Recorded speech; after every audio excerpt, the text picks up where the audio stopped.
Now, new ideas and insights about Ireland and the world. Fionnuala Sweeney presents Brainstorm. Hello and welcome to Brainstorm. I'm Fionnuala Sweeney.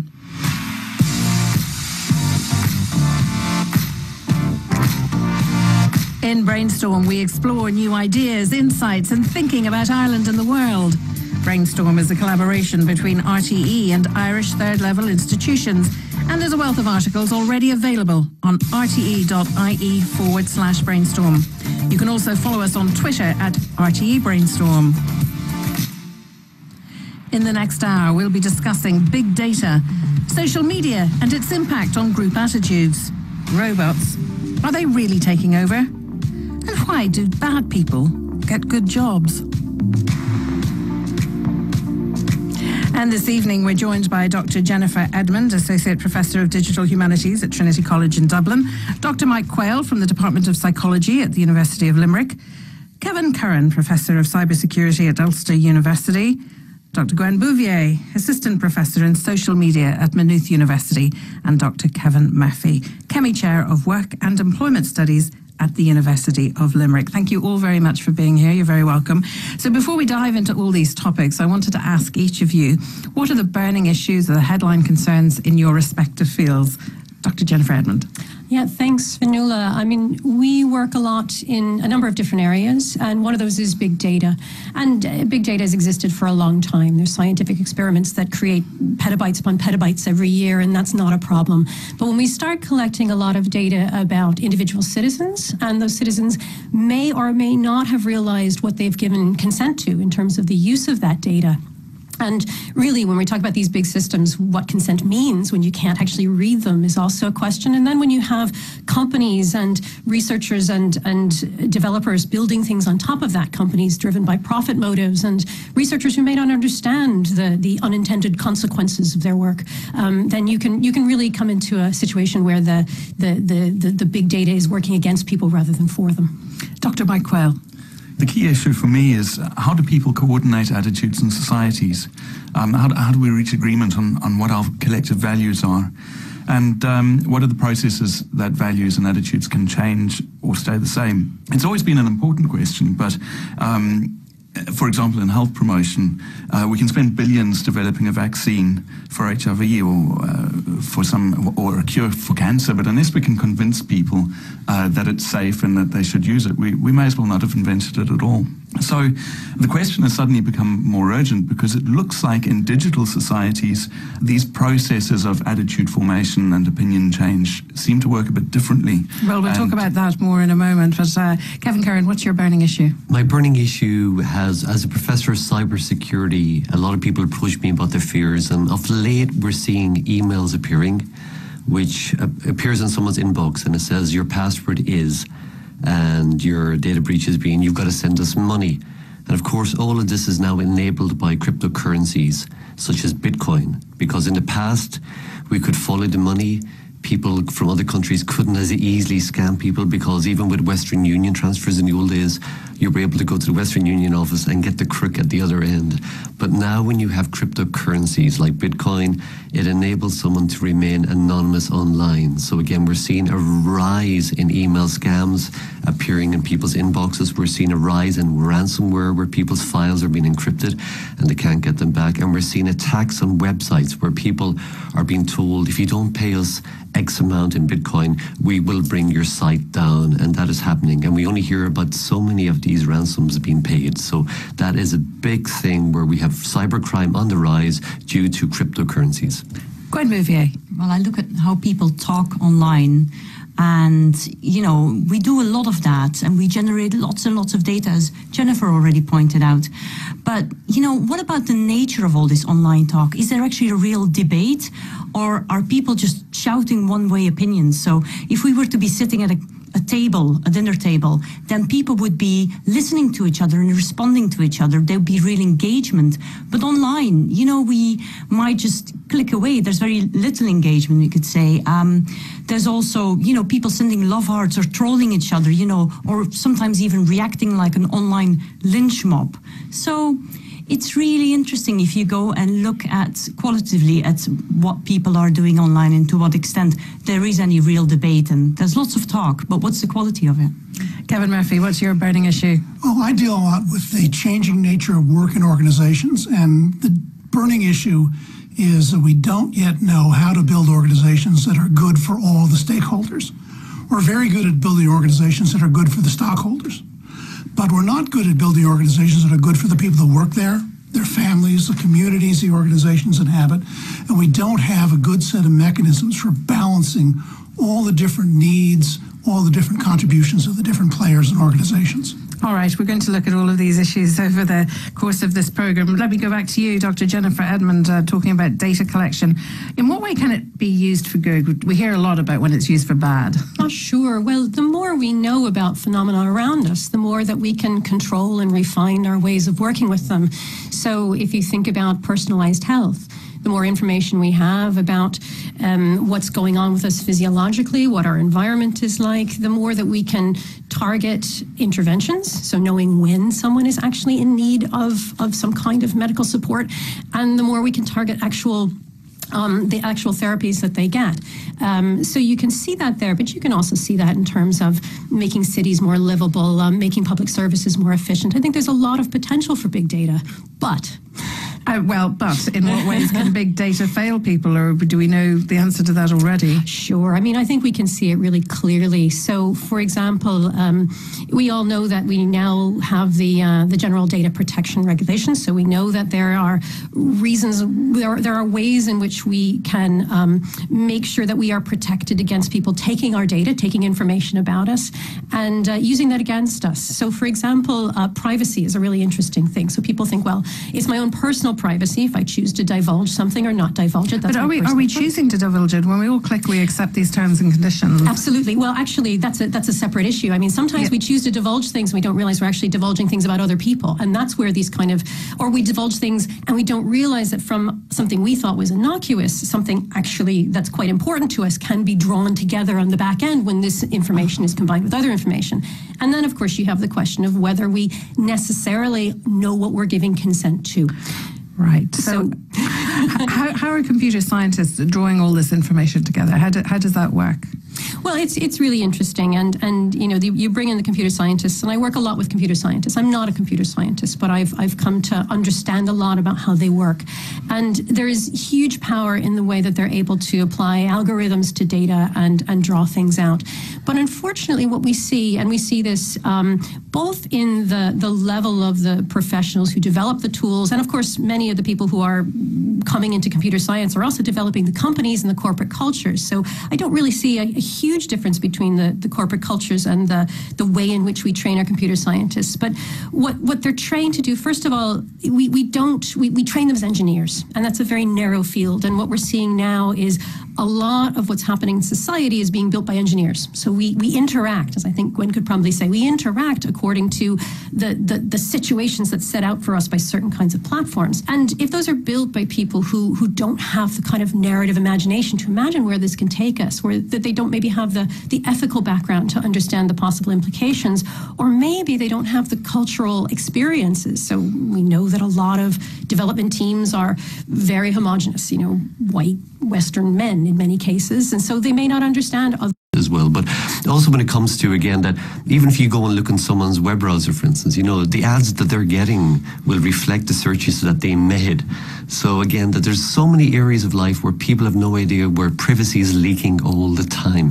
But with GPDR that you've welcomed, are we experiencing something like data protection fatigue? I mean, we're all just clicking OK to get to the website we want to get to, or use the service we're interested in. I'll put that question to you, Michael. You're nodding. Well, I started off managing my data quite carefully, you know, going through and checking the list and what are they doing with it and saying deny, deny, deny. And I'm doing exactly that. I'm just clicking yes now because I'm tired of it. So there is a fatigue that sets in with managing your own data all the time, every day. Jennifer, you were about to say something? Well, I would just say, and the other thing I would come back in as a linguist, is that, I love the way this is presented to us as managing our cookies. What could be bad about cookies? But, this is in some ways, it's a very deceptive, warm and fuzzy term for something that is actually quite important and quite serious. And are we being educated enough about it, do you think? I think you're going to say the answer is no. No, I don't think we are. I think it's far too easy and far too complicated to actually understand exactly what's happening and to read all of the statements and to go through that. So I think that there is still a layer that I think the GDPR definitely protects us, but whether or not we're actually making as good a use of that as we could is an open question still. I mean, is it possible to quantify how much our data is worth? Oh, yeah. I think there's all sorts of consultancies doing all sorts of work about what our data is worth. And there are very, very large companies that, the companies that no one's ever heard of, like Axiom, the big kind of data broker in the US. It's a major company, and it just makes its money by selling other people's data. Now you can view online, Facebook even have a value of each user being worth $25. You can go and check the value of a user for each social media, because it's reflected usually in the stock price again, because advertisers have to advertise in these sites as well. Yeah, well, we're going to move on to social media and group attitudes. And Mike Quayle, we've heard about Cambridge Analytica and how it has tried to influence groups and individuals. Do social networks really change our attitudes? Well, I guess the problem is we don't really know. So the fact that Facebook and Google are worth so much money says that the stock market thinks that you can change someone's attitude. Or has the potential to change someone's attitude. So, the reason that big data is so valuable is because people think that we can use it to make people do stuff like buy a product or vote for a political party. The problem is we don't really know how much power there is in these platforms to change opinions and attitudes. But also, I presume some of it has to do with our minds and how they work and how we interact with these platforms. Can you explain the network theory of attitudes and how it affects and influences our relationships and opinions? So this is a theory that I'm working on, because the theories of attitudes that we've kind of been working with up till now see attitudes as things that are in people's heads, as information that people either agree with or don't agree with. But the problem is in these digital networks, people are kind of being linked together by the things that they share. And so we need a theory that articulates the way that attitudes link people together. So the simplest way I can explain this is if you imagine an attitude as a balloon that's kind of floating over a group of people's heads, right? And if someone agrees with that attitude, they grab a string to that balloon. And if someone else agrees, they grab a string to the same balloon. Those two people are now linked because they share the same attitude. So if you imagine a whole bunch of balloons and different people holding different strings, you'd be able to kind of unpick different subgroups of people by the balloons that they're holding. They're being connected by these things. And an attitude is defined as a response to an advertisement or sharing the echo chamber opinion. Well, look, I'm just using it as a shorthand for anything that you could believe in, anything that you could agree with, and these kind of agreements, disagreements, values that we kind of they become ways of signalling to people what groups we belong to. And have you been able to see how groups in Ireland have been able to come together like that and influence society? Well, I think Ireland is quite a unique country in the way that collective values are quite carefully managed in society, well managed, I'd say. How are they managed, do you think? I'm thinking of the example of the recent referendum on abortion and the way that the Together for Yes campaign really avoided getting sucked into minute details that people could agree with or disagree with. They focused on a key issue, which is we coming together for yes. And that allowed them to kind of consolidate a large number of different subgroups that could easily have been kind of split apart into schisms. So going back to your original question, I think we can see these dynamics happening in social media networks. We can see that attitudes are changing. We can see that sometimes companies like Cambridge Analytica seem to get it exactly right, or wrong, however you see it. But then there are other cases where these networks are really resilient to those kinds of attitude change attempts. Gwen? First off, isn't it much more complex? Like you're talking about the formation of identity, because attitudes are what we believe in. So if two people held the same attitude, that would not necessarily group them together, because surely they might have very different reasons and motivations to have these attitudes. Well, is that then a question of, do subsets form groups? Are they talking past each other, as you were alluding to earlier? The kind of interaction that we have online doesn't necessarily mean we're engaged in a conversation, we're sort of talking past each other. I suppose this is back to you, Mike. Do subgroups ever form in these groups of connected people? Well, I think part of the issue is how do groups manage the way that attitudes form their identity? So there's some groups where it's really core to your identity that you're allowed to have lots of different opinions. And actually then displaying to your in-group members that you have lots of opinions as a way of demonstrating that you're a valid member of that group. There are other groups where you have to toe the line. You have to give a specific answer to a specific question. And I think that the way that people use attitudes to create identity depends very much on the nature of the group that we're talking about. Kevin Murphy, you're nodding away. Yeah, one of the things that's been interesting is that if you look back to when the internet first really came out, a lot of people believed this would open the gates for everyone could have all the information and then be much more informed. And it's been the opposite. Now you can customize and choose, and what people do is they listen to things they already believe in. Groups have become more insular and have become more insulated against outsiders. And I think that this in the old days, maybe you could buy one newspaper or another and get a slightly different slant. Now you can get your own news, and you can build your own news. And it's made harder and harder for people to change attitudes and to talk to people who are in different groups. Well, we'll continue that discussion in just a moment, but we'll take a break. And when we return, we'll ask the question, are robots taking over our lives? Occasionally, you will definitely have, over the course of any day, a robot that just stops and does the digital equivalent of putting up his hand and saying, I don't know what I'm doing here.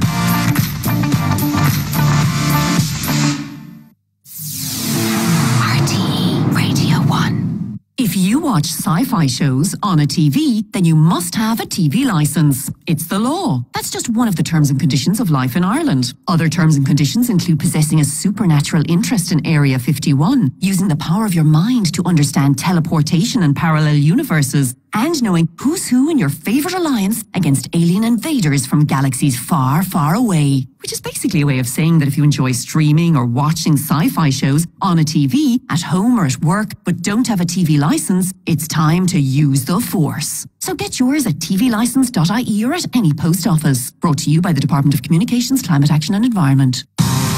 This December, enjoy an epic lineup of sporting action, only on Air Sport. The Heineken Champions Cup is back, and you can enjoy all the action, including Munster and Leinster's back-to-back fixtures against Castra and Bath, both exclusively live on Air Sport. Plus, the ultimate Christmas cracker, Munster v Leinster in the Pro 14. All this plus more, only on Air Sport. To find out more, visit airsport.ie. Some say it's easier, less hassle and cheaper to get your Ford serviced at a non-Ford workshop. Let's bust those myths for good.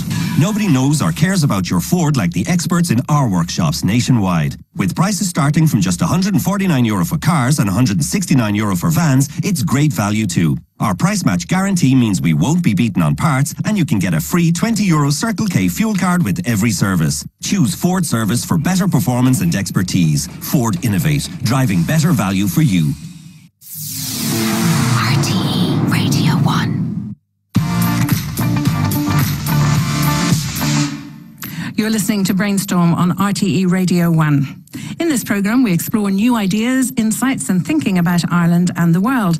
Our panel this evening, Dr. Jennifer Edmond, Dr. Mike Quayle, Professor Kevin Curran, Dr. Gwen Bouvier and Dr. Kevin Murphy.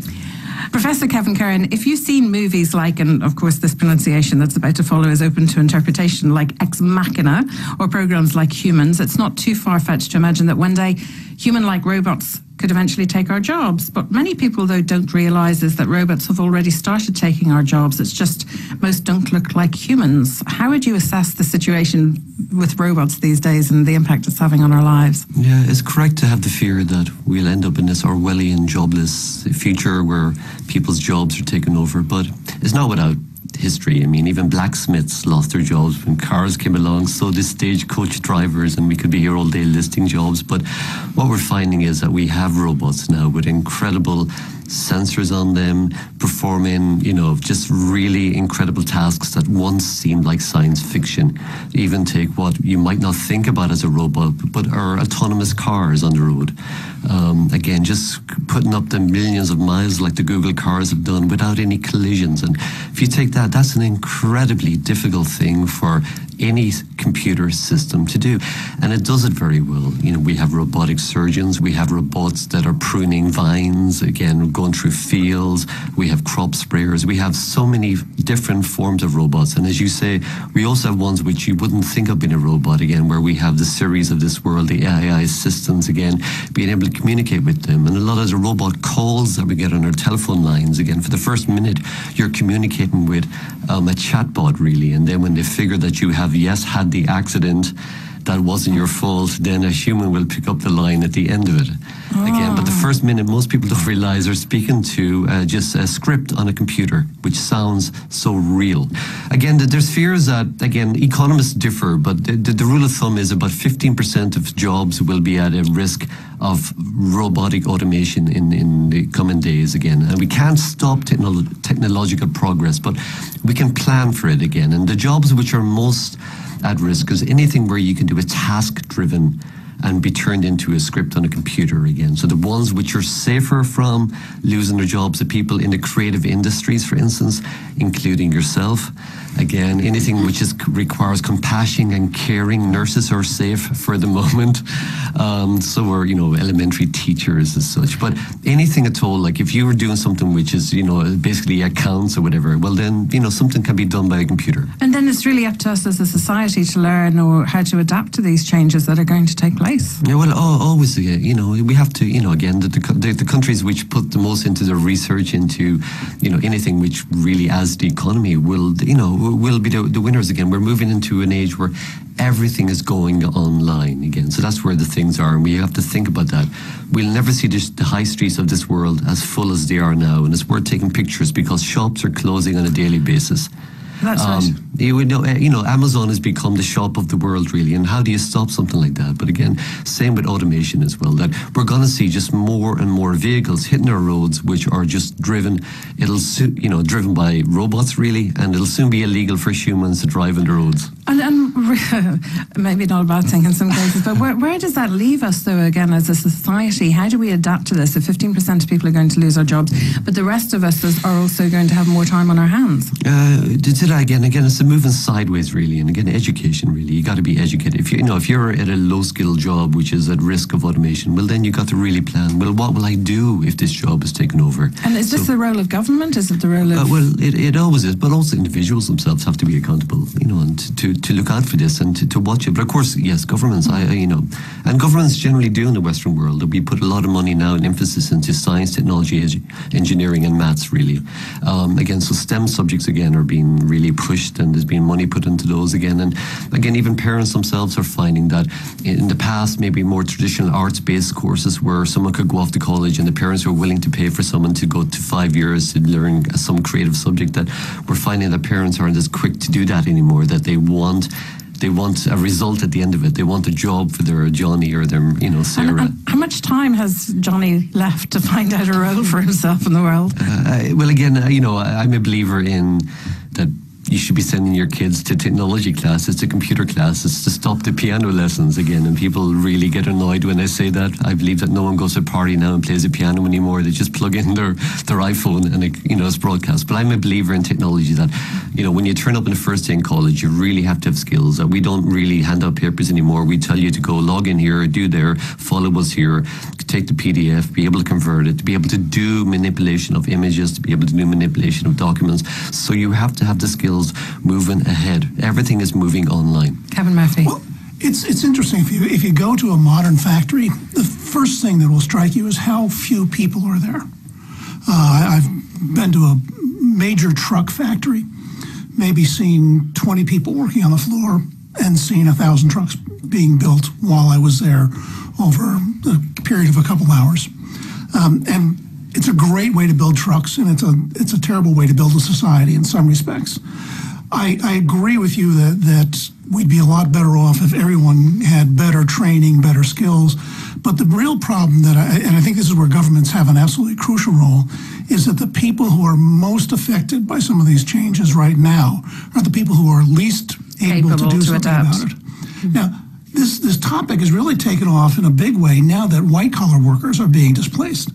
Now you're seeing lawyers and accountants and medical professionals losing employment opportunities. You're seeing a lot more attention to this is a societal problem. We've been losing jobs to robots in industrial things for years. I think of the USA, we manufactured more last year than any year before, with about 30% of the manufacturing employees that we used to have. And I think that's been going on for a long time. Now that it's creeping into the white collar, it seems like more people are getting more cranked up about robots taking our jobs away. And it's not just happening in the United States, it's happening in certain industries in Ireland where robots or artificial intelligence can replace humans. Our reporter Liam Geraghty has been finding out exactly what's happening. Here's his report. Popular culture often likes to paint robots as ready to overthrow us at any given opportunity. Open the pod bay doors, Hal. I'm sorry, Dave. I'm afraid I can't do that. But in reality, robots are helping us daily, even if we don't realize it. On the left-hand side, we have the management of the robots. So what the guys are doing here is they're effectively watching the robots in action. That's Jonathan Kidd, head of digital operations and robotics at Bank of Ireland. He's showing me around their operations centre. Occasionally, you will definitely have, over the course of any day, a robot that just stops and does the digital equivalent of putting up his hand and saying, I don't know what I'm doing here. And that's what the guys are here to do, make sure they're working, make sure they're doing everything correctly. These robots that Jonathan is talking about aren't the automatons you're probably thinking of. It's called robotic process automation. It's what we call software robots. So at the most basic level, they do exactly what people do through a keyboard and a mouse. It's the equivalent of an Excel macro, but you can do it across multiple systems. Let's take an example. Online notice of withdrawal from an account. What you're doing there is a customer sends in a request. It's a very structured request. You have a very clear outline of what the request is that the customer needs done and the information needed to do that. Robot takes it. The risk of the robot not being able to understand the instruction is very low, so it's a good one, and then the volume is quite high. And then literally all it does is looks up, checks to see, is that account open? Is the amount of money in there that's required? Yes. Move it from account A to account B. The risk is low because you're moving money between existing customers' accounts, and as I say, the quality of the information coming in is good.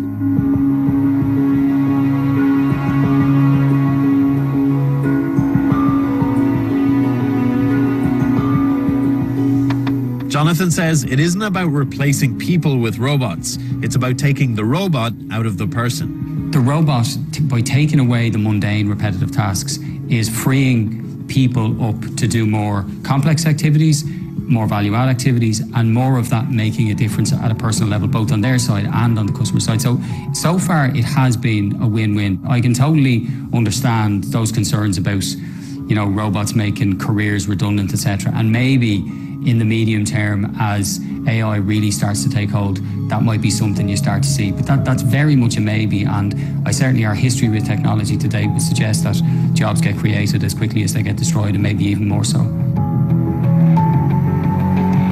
Our reporter Liam Geraghty there investigating whether robots are indeed taking over. Kevin Curran, you heard there jobs are getting created almost as quickly as they're being destroyed. Is that something with which you agree? Yeah, of course. We have new jobs now, for instance. Who would have thought that there'd be such a thing called a social media influencer where, or of course we have the people who have to program these robots or program the software. We have, designers, we have web design, we have software developers again. And it just reminded me as well of the prediction that the factory of the future will just have a man and a dog. And the function of the man is to feed the dog, and the function of the dog is to keep the man from touching the equipment. Kevin Murphy, your thoughts there on that report? I think that's very likely to happen. There are opportunities that are opened up. The big challenge is going to always be matching the people to the opportunities. People who are bright, well-educated, well-trained are going to do well.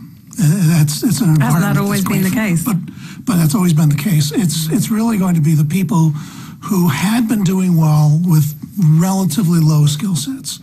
And the opportunities for that are closing down. Well, let's flip that. Can robots be intelligent and do well? In the sense, can they be creative? Well, I think we're sidestepping a very big issue here. I think it's very much to do with that.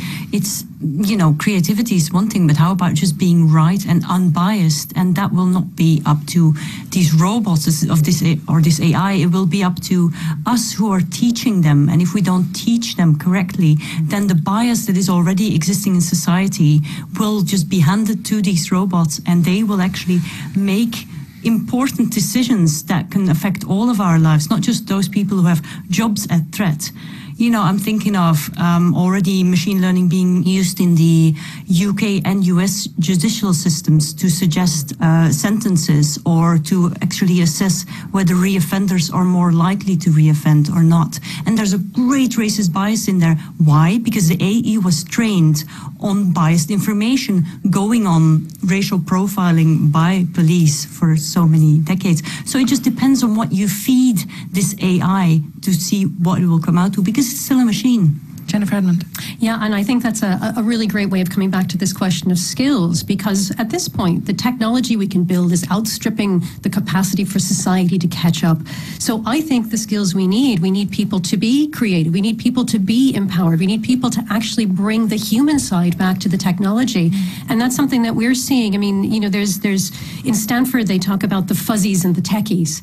Well, we can build lots of techies and we can put lots of money into training techies, people who know how to understand technology. And look, we all need to understand technology to live in the world today, just as hundreds of years ago, people needed to learn how to read.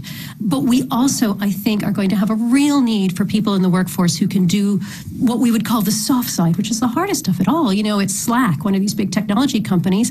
They hire humanists to do their sales. We've just had one of our PhD students in history hired into Intel because they wanted somebody who understood stories and they wanted somebody who understood people. And Intel has a long history. That's a good thing. Yeah, it's a fantastic thing, because that's exactly what's going to actually give the human side to balance off the technical imperative to go fast, go forward. And just a quick follow-up question for those who don't know, who are fuzzies? The fuzzies. So the fuzzies are the people who understand stories, understand feelings, understand the things that motivate human that you can't quantify. I think we definitely need more fuzzies kind of to balance off the tech. And fuzzies, presumably, Gwen Bouvier, can contribute to meaningful conversations, which is something that you're concerned about, in our use of social media. How would you assess social media in 2018? Well, like Kevin here said a while back, at the start of social media really taking off and there becoming more social density online, more people talking to each other, there was a lot of hope that this would be a very democratizing force in our society, that people would be able to now talk back. Because with old media, of course, what you have is that you have this newsreader telling you there what's what, and we could not talk back, but now we can. So what is going on in this talk, in this communication? Are people actually having meaningful discussions, or are they just shouting? I mean, just to draw this onto a concrete example, take Me Too. Online on Twitter, it started as a really good way of creating awareness about sexual harassment in the working place. But then, of course, the loudest voices, we can critically say, were US actresses and, those social media influencers we mentioned earlier. So, we can ask, is this movement really empowering some poor woman on the main street of a village in Ireland somewhere to weigh in with our experiences? But how would we know whether that is the case or not? How would we gauge that? I mean, well, we can look qualitatively at what is being said in these tweets. How are people interacting in there?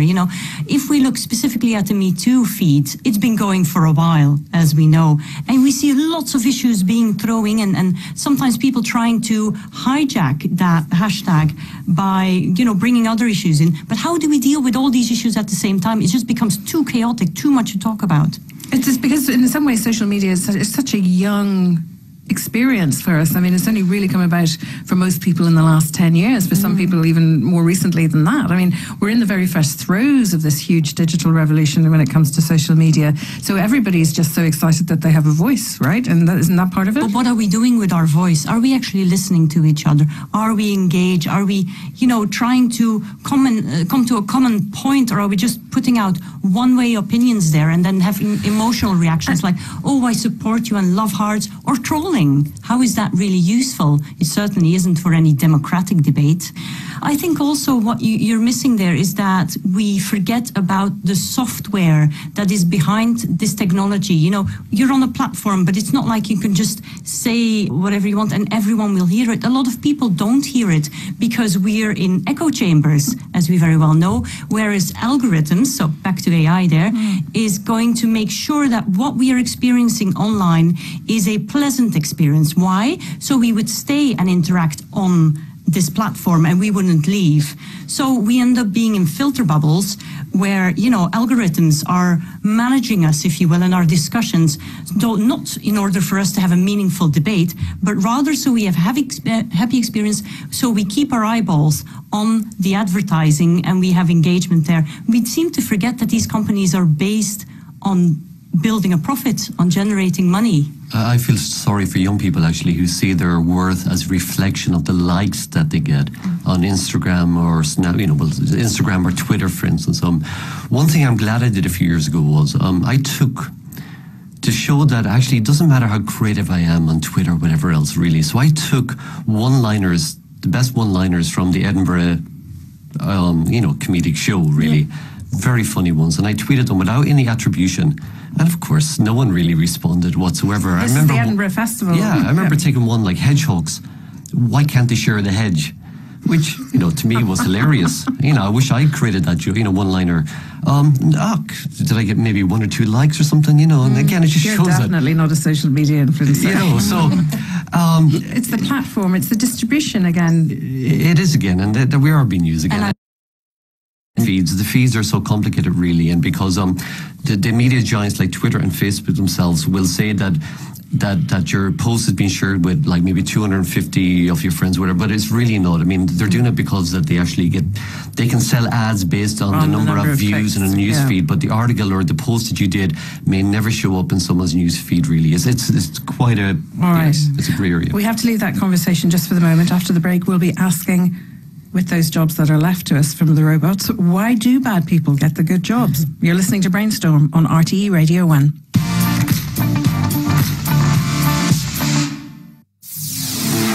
RTE Radio 1. A mother's fear runs deep. The fear of violence, the fear of starvation. But a mother's love runs deeper. Mothers like Joyce. Joyce crossed a war-torn, barren country to save her children's lives. When she reached us, it was your donations that provided the food and shelter. Right now, many families in countries like South Sudan and Yemen are facing starvation. So please give whatever you can this Christmas. Visit Trócaire.org or call 1850 408 408. Trócaire, until love conquers fear. Some say it's easier, less hassle and cheaper to get your Ford serviced at a non-Ford workshop. Let's bust those myths for good. Nobody knows or cares about your Ford like the experts in our workshops nationwide. With prices starting from just €149 for cars and €169 for vans, it's great value too. Our price match guarantee means we won't be beaten on parts, and you can get a free €20 Circle K fuel card with every service. Choose Ford Service for better performance and expertise. Ford Innovate, driving better value for you. Ho, ho, ho! I've joined Repak's Team Green. You see, when you shop with a Repak member, you're supporting recycling in Ireland, and that could make a real difference this festive season. Look out for the Team Green Santa in Repak member stores. Join me on Repak's Team Green, and let's all play our part in recycling. Together, we can become environmental champions this Christmas. Now, don't end up on my naughty list. Visit repak.ie to find out more. The Ray Darcy Show. We're joined in Studio 10 by Tommy Tiernan. Good afternoon, Tommy. The legend. Are you a natural-born warrior? Totally. The fret. It's odd, isn't it, then, that you'd be attracted to stressful situations? You think you'd avoid them? Well, your immune system must thrive on it. Do you know? Yeah. Something about your body just says we work better under pressure, Tom. It's like a fella going for a run, and he wants to run faster, and he can only run faster if there's a leopard chasing him. Right. I'd be like that. That's what I want for Christmas, actually, is a leopard. To chase you around Galway. The Ray Darcy Show on RTE Radio 1. RTE Radio 1. Welcome back. You're listening to Brainstorm, where we explore new ideas, insights and thinking about Ireland and the world. Our panellists this evening include Dr. Jennifer Edmond, Dr. Mike Quayle, Professor Kevin Curran, Dr. Gwen Bouvier, Dr. Kevin Murphy. Let me turn to you, Kevin Murphy. Why is it that bad people get the good jobs? You would argue in a piece you wrote for Brainstorm about management structures and in the workplace. Why is it true that many leaders appear to have, or at least behave, in destructive or strange ways? I think it has, to some extent, to do with the nature of corporations and the nature of management. What does it take to be a really successful corporate leader? I think now it takes some charisma, it takes drive, it takes some ruthlessness, unfortunately, and the personality characteristics that push a lot of people up the corporate ladder are things like narcissism. Narcissists often do very well, and every time they get a promotion, that feeds the beast. Mm-hmm. And so you see some of the people who rise to these very demanding, very difficult jobs that take a huge amount out of your life, and it's a huge bit of devotion to get there. The people who push and have the skills to get there are often people whose skills turn out to be liabilities at some point. At what point? Often at a point where you get sufficient level of responsibility and autonomy, where you can make major decisions and be responsible for them yourself and not have somebody looking over your shoulder. That's a break point for a lot of people who could have been quite effective, but have psychological deficits that make them have bad judgment, that make them be very self-centered and think about what's good for them and not what's good for the organization. And you see that repeatedly in organizations. But this was happening before the world went online. I mean, is it better or worse since we went online? I think the risks are higher now because there was a time when the harm you could do as a antisocial manager was somehow limited. If you work in a factory that makes wheelbarrows, you can steal the occasional wheelbarrow. It's not that easy. Now, with a few strokes of the keyboard, you might be able to steal huge amounts of money, move information that has great value. The opportunities that have opened up for people who are not to be trusted are just unbelievable now. And I think this is a significant problem that we didn't face 20, 30, 40 years ago. And yet, with something like the hashtag #MeToo movement, sexual harassment in the workplace, it could be argued far easier for organisations to sweep those under the carpet 20 years ago or so.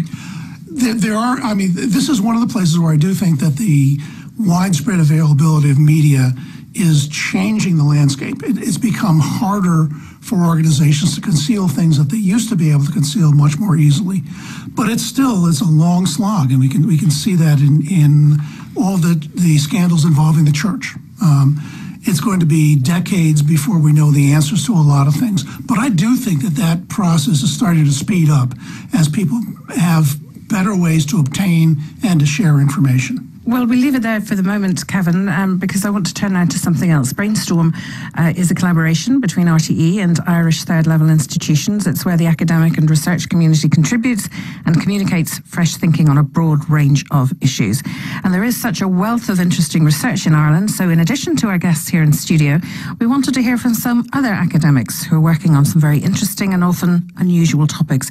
We call these vignettes brainstormings. Let's now listen to Saoirse McCrann, PhD candidate and optometrist at Dublin Institute of Technology. She's studying the impact on their eyesight of the time children spend looking at screens. My PhD investigates new ways to prevent the progression of short-sightedness in children. Short-sightedness is also known as myopia, and it basically means needing glasses to see in the distance. But what many people don't know, and what surprises most people, is that being short-sighted actually poses a danger to the eye. And this is because the eye has grown too long and it leaves the eye vulnerable to many eye diseases and possibly blindness. But even more worrying is that there is a dramatic rise in the prevalence of short-sightedness among children. And this is due to changes in our lifestyle. So recently, I carried out a study investigating mobile phone usage among children and teenagers. And I suppose the most salient and quite startling finding was that short-sighted children spent almost double the amount of time on a smartphone compared to non-short-sighted children. However, Thankfully, another aspect, and a very exciting aspect of my PhD research, is a clinical trial called Mosaic. And this aims to prevent the progression of short-sightedness in children using an eye drop, which is also very exciting for the future of eye care in Ireland. Saoirse McCrann there. I suppose we're all looking at our screens more often than we used to. I'm thinking that my daughter might do well to take heed of this and not spend so much time on her smartphones. But then there are the physical consequences. How about the mental consequences? I would like to learn more about that. Jennifer Edmund. Yeah, there's also evidence that we take in information differently from a page than we do from a screen, and also that the more different inputs that we have, the better we actually can assimilate our world. So I think there's not only the danger to our eyesight, but just to the way we actually understand and develop our access to information.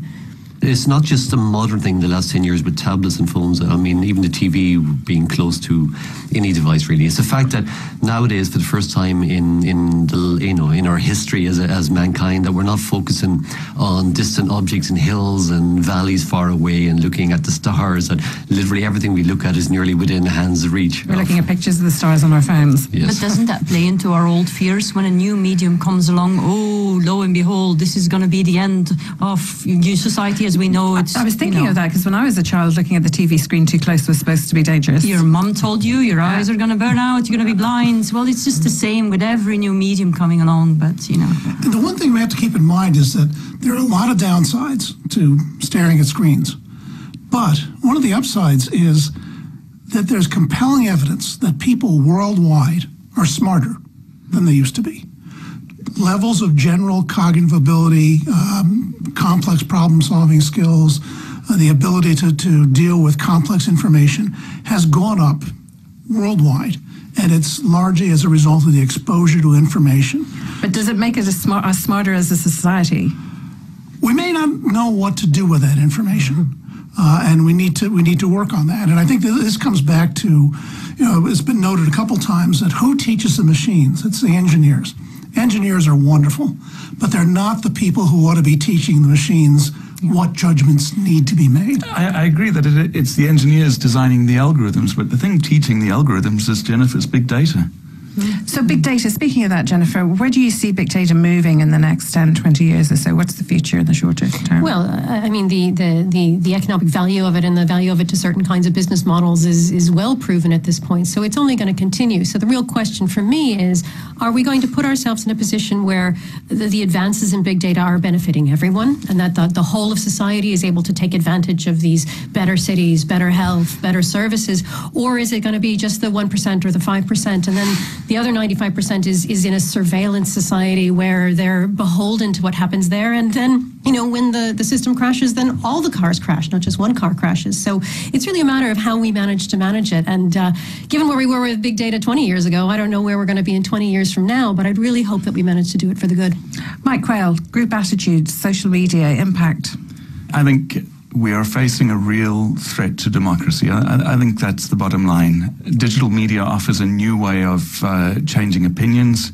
I think that we're facing a really important threat. We're facing a crossroads for how we manage opinions in societies, and we need to figure out ways of making sure we believe in what we want to believe in and not what someone else is telling us to We think. know, Kevin Curran, that robots are here to stay, but how much impact will they be having on our lives? Will they be leading our lives in the next 10 or 20 years? Yeah.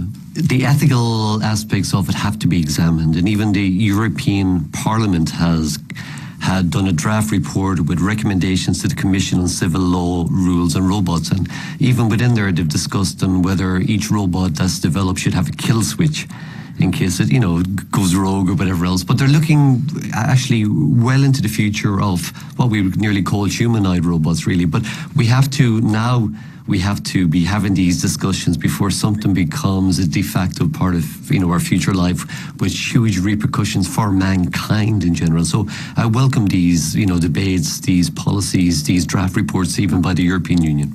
Gwen Bouvier, is your hope that we will be talking more to each other on social media rather than past each other likely to be realised? It really depends on what happens to this technology and how we use it. I mean, I think there's going to be a total integration of services and everyday life into social media, where actually we will be doing things via social media apps that we didn't think were possible today, which will put a lot of power in the hands of these corporations. And hopefully by then our legal frameworks will have caught up, because they sure haven't at the moment. Kevin Murphy, what keeps you awake at night when you think about the next 10 or 20 years? I worry the most about the growing concentration of power and wealth in organizations. Large corporations are becoming more dominant, and they are almost always now structured in a way that a small number of people have an extraordinary amount of power and wealth, and everyone else has very little. This is, we're going back to feudalism in many respects in this. The upside is we talk a lot about the Googles and the Facebooks of the world, but 2/3 of us work in mom and pop stores, in small gas stations, in small organizations. And so while there is this large corporate presence, we always have to keep in mind that an awful lot of us work in a world where all the changes in technology have not had as much of an impact as they will in some of those concentrated places. Well, thank you to everybody for your extremely interesting insights and viewpoints. That's all we've time for this week. You've been listening to Brainstorm. The programme was produced by Spichek Zielinski. The editor of RTE Brainstorm is Jim Carroll. Research was by Louise Denver, and Kieran Cullen was on sound. You can find more opinion, analysis and features on rte.ie/brainstorm, and you can follow us on Twitter at RTE Brainstorm. We'll be here on RTE Radio 1 at the same time next Sunday.